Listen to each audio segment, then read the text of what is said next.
বন্ধুরা এই দেখেন কমলপুরের রামদুলকপুর টি গার্ডেন কত সুন্দর। কমলপুরের মধ্যে টপ বাগান রামদুলকপুর টি গার্ডেন। আচ্ছা, হঠাৎ করে আমি কেলিগা এই বাগানের কথা কইতাছি শুনেন। যদি আমার বাড়িতে কোনো আত্মীয় স্বজন রিলেটিভ আয়ে তা আইলে পরে দিয়া কয় যে তোরার কমলপুর কিতা আছে একটু দেখা না, তো ইসব আমার নিজের কাছে লজ্জা হয়। কিতা দেখাইতাম পারি ওই আইলে একমাত্র রামদুলকপুর টি গার্ডেনে আউন আর কমলেশ্বরী মার কাছে যাওন, এছাড়া আর কিচ্ছুই নাই কমলপুর দেখানির মতো। আমার ওই জায়গাতে বেশি কষ্ট হয়। অন্য কোনখানে গেলে পরে দিয়া আমরা অনেক দৃশ্য দেখতাম পাই, পর্যটন কেন্দ্র বা ঠাকুরের মন্দির টন্দির অনেক কিছু আছে দেখার মতো, কিন্তু কমলপুর কিচ্ছুই নাই। কমলপুর ওই রামদুলকপুর টি গার্ডেন আর ওই মন্দির, এছাড়া কিচ্ছু নাই।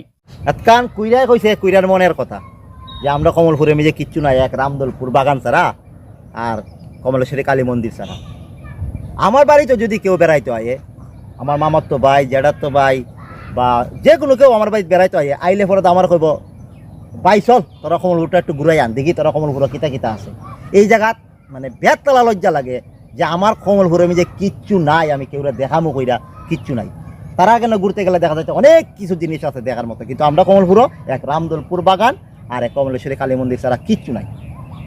আমি চাই যেটা আমরা কমলপুরের মধ্যে বড় বড় পার্ক তৈরি করা হয় এবং পর্যটন কেন্দ্র তৈরি করা হয়, যেখানে মানুষ আয়া ঘুরতে পারে, ছবি তুলতে পারে এবং আমরা কমলপুরের সুনাম হয়। তা আমি সবার কাছে রিকোয়েস্ট করে কইতাছি যে আমরা কমলপুরে আমি যে এমন এমন জিনিস বানানি হয় যে মানে সবাই যাতে আমরা কমলপুরের নাম কয় যে না কমলপুর একটা পার্ক আছে, কমলপুর একটা পর্যটন কেন্দ্র আছে, এমনভাবে যাতে আমরা কমলপুরের সুনাম হয়। তা আমরা চাই আমরা কমলপুরটা যাতে উন্নত হইতো, আরও উন্নত হইতো। সবাই ভালো থাকবেন, সুস্থ থাকবেন, আবার দেখা হবে কোনো এক সমস্যার ভিডিও নিয়ে। Bye bye.